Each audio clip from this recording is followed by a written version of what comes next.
Avarie Howard here in Lincoln following a midweek media availability. No players today, just a few coaches from the offensive side of the ball, starting with tight ends coach Marcus Satterfield.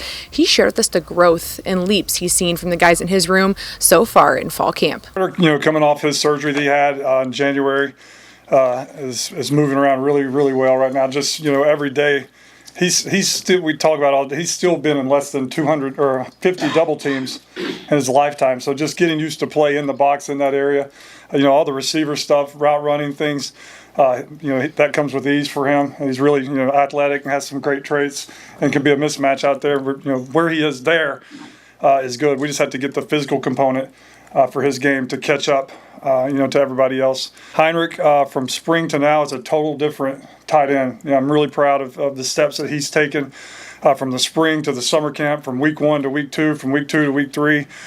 He's working at it. He's getting more comfortable playing the physical nature of the position, and look forward to seeing what he does this season moving forward, because he's just going to keep getting better and better. He's got a lot of upside. Something else Satterfield mentioned was the variety of skill sets he has from the guys in his room and how that can be an advantage for the offense come this fall. It's cool because they all have, they're good at different things. Luke is, really, he can do basically anything as the tight end position. He catches the ball really well. He runs good routes. He understands time and spacing. He understands footwork and blocking. He's got the best pad level. One of the guys that has the best pad level I've ever coached. So, he's rolling right along. And then you got Heinrich, who's just straight ahead speed is ridiculous, 22 miles per hour. The ability to catch a football, the ability to understand the passing game, more than most tight ends do.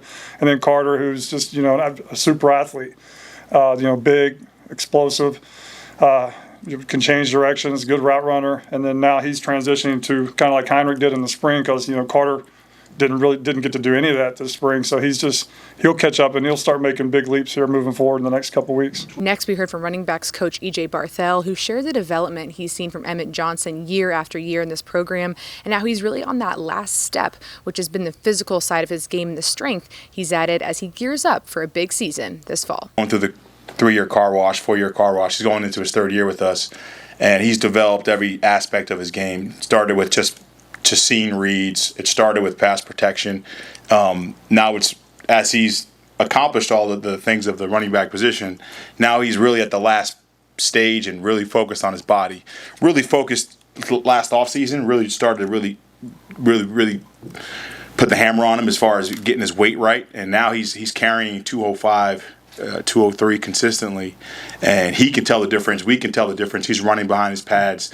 He's getting physical when he needs to get physical. Everybody knows he can move laterally, but now he's starting to understand the difference between 205 and 193 and what that looks like. And so we're pretty pleased with that. Another player we heard him mention was Isaiah Mosey. As we know, he's made the transition from the wide receiver to the running backs room. He shared with us how he's seeing him make leaps and bounds early in fall camp.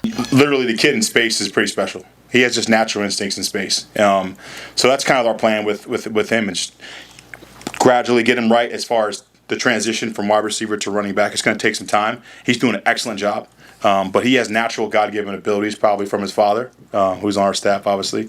But he's got some instincts where he has a feel for the game. He knows how to make people miss in a small space. He knows how to make people miss in open field. So any athlete like that, we obviously want to put the ball in their hands and try to exploit the defense for sure. The cycle of the snap is different from a receiver standpoint, from a running back standpoint. Where do your eyes go pre-snap, where do they go post-snap? That takes time in itself. So just learning the difference of the position, then all of a sudden the physicality part has to come in. Like, it's one thing to understand protection, then it's another thing to deal with the contact and then utilize the technique while engaging with contact. So again, it's not going to happen like that. But from what we've seen since we started messing around with in summer, he's making leaps every single practice. He's getting better and better. The best thing about the kid is he's a coach's kid, and so he takes the coaching points very seriously. A couple of times I've seen him in the back just doing movements by himself. I'm like, okay. And lastly, although he wasn't talking about the offense, he was talking about what his guys are going up against every day and who they're being coached by, which is Terry Braden, a coach he says. You could feel Terry at practice. His energy is, in my opinion, one of the best I've been around. And I think that's just going to carry over. I just think, development and coaching is something that's so underlooked in this profession. And that guy there, he's one of the best I've been around as far as development, like from what I've seen, how he's pushing those guys. And I really appreciate that from him and what they're doing. And